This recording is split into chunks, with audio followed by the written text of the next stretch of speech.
जय गुरुदत्त। मैं तेजस त्रिवेदी आप सभी का श्री दत्त वैदिक एस्ट्रोलॉजी चैनल पर स्वागत करता हूं।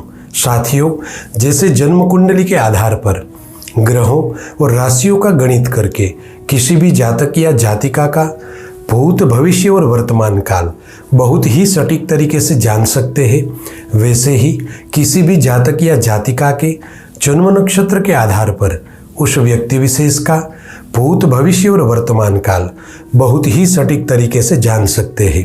नक्षत्र शब्द का अर्थ होता है नक्षरति न सरति इति नक्षत्र, यानी न गिरने वाला है न चलने वाला है, जो अपनी जगह पर स्थिर है वह नक्षत्र। दर्शकों, यहाँ पर मैं एक बात स्पष्ट करना चाहूँगा कि राशियों के गणित से भी सूक्ष्म गणित नक्षत्रों का होता है।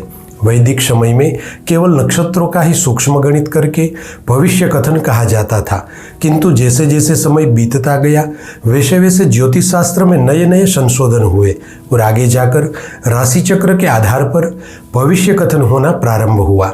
मेष राशि से लेकर मीन राशि तक की ज्योतिषीय गणना करने के लिए 27 नक्षत्रों को इन 12 राशियों के साथ विभाजित किया गया। आकाशगंगा में प्रमुख 27 नक्षत्र है और राशियां 12 है। अतः जब 27 नक्षत्रों को 12 राशियों के साथ विभाजन हुआ तब एक राशि के भाग में 2.25 नक्षत्र आए। तो आज हम इन्हीं 27 नक्षत्रों में से बात करेंगे श्रवण नक्षत्र के बारे में। इस नक्षत्र के चारों चरण मकर राशि में आते हैं। अतः आपकी चंद्र राशि जन्म राशि मकर है, तो इस वीडियो को अंत तक देखें। आइए अब बात करते हैं श्रवण नक्षत्र में जन्मे लोगों के बारे में। इस नक्षत्र के स्वामी चंद्रमा है और इस नक्षत्र में आ रही मकर राशि के स्वामी शनिदेव है। इसलिए इस नक्षत्र में जन्मे लोगों पर नक्षत्र के स्वामी चंद्रमा और राशि के अधिपति शनिदेव का गहरा प्रभाव रहता है। अगर आप आकाशगंगा में देखेंगे तो इस नक्षत्र की आकृति त्रिशूल के समान दिखेगी। श्रवण नक्षत्र में जन्मे लोगों के बारे में फल कथन करने से पहले इस नक्षत्र से संबंधित कुछ महत्वपूर्ण बातें जानना जरूरी है। इस नक्षत्र के स्वामी चंद्र है, अतः इस नक्षत्र में जन्मे लोगों की जन्म की महादशा चंद्रमा से प्रारंभ होती है, जो 10 वर्ष की होती है। इस नक्षत्र में जन्मे लोगों के लिए शुभ अंक 2 रहेगा, जिसका इस्तेमाल आप मकान नंबर, गाड़ी नंबर, मोबाइल नंबर इत्यादि जगहों पर कर सकते हैं। अब अगर बात करें लकी लेटर्स की, तो के लेटर्स आपके लिए बेहद ही भाग्यशाली रहेगा। इस नक्षत्र में जन्मे लोगों के लिए शुभ रंग स्काई ब्लू है, जिसका इस्तेमाल आप रोजाना जीवन में उपयोगी वस्तुओं में कर सकते हैं। इस नक्षत्र में जन्मे लोगों के विवाह योग आयु के 26 से 28 वर्ष के बीच में होते हैं। अब देखें, आपका जन्म श्रवण नक्षत्र में हुआ है, जिसके कारण आपको जीवन यापन करने के लिए चंद्रमा और शनि महाराज से संबंधित नौकरी या व्यवसाय करना लाभदायी होगा।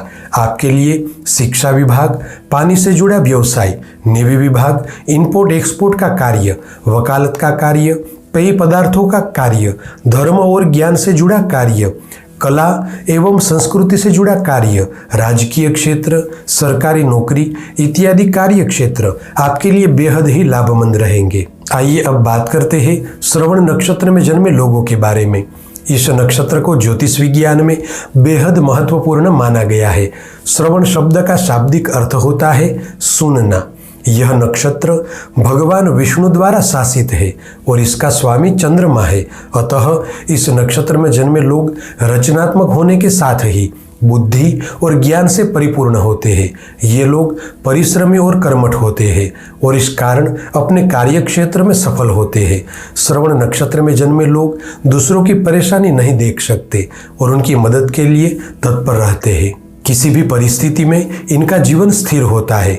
इतना ही नहीं, ये एक साथ कई काम करने में सक्षम होते हैं। इनमें अध्यात्म के प्रति अधिक रुचि देखने को मिलती है। इस वजह से भगवान में भी इनकी आस्था होती है। श्रवण नक्षत्र में जन्मे लोग कभी भी एक काम या प्रोफेशन पर टिक नहीं सकते। हालांकि एक उम्र के बाद इनमें स्थिरता देखने को मिलती है और यह स्थिति 30 साल की उम्र के बाद ही देखने को मिलती है। कई बार देखा गया है कि ये स्वयं के कार्य में इतने व्यस्त होते हैं कि परिवार के लिए इनके पास समय नहीं होता है। हालांकि काम के साथ अगर रिश्तों पर ध्यान दे तो इनका जीवन अच्छी तरह से आगे बढ़ सकता है। ये प्रेम का दिखावा नहीं करते, इसी कारण कई बार रिश्तों में अनबन की स्थिति उत्पन्न हो सकती है। श्रवण नक्षत्र में जन्मे लोगों में एक बात होती है, ये लोग सत्य बोलने वाले होते हैं, फिर चाहे सत्य कड़वा हो तो भी सामने वाले व्यक्ति के मुंह पर बोल देते हैं। साथियों, आज के लिए बस इतना ही। ऐसी ही ज्योतिष से संबंधित जानकारी के साथ अगले वीडियो में फिर से मिलेंगे। आप सभी का मंगल हो, ऐसी मेरी सद्गुरु से प्रार्थना है और आप सभी से प्रेम भरा आग्रह भी है कि आप श्री दत्त वैदिक एस्ट्रोलॉजी परिवार के साथ जुड़े और इसी तरह वैदिक ज्योतिष का ज्ञान प्राप्त करके आप अपने जीवन में आगे बढ़े। जय गुरुदत्त।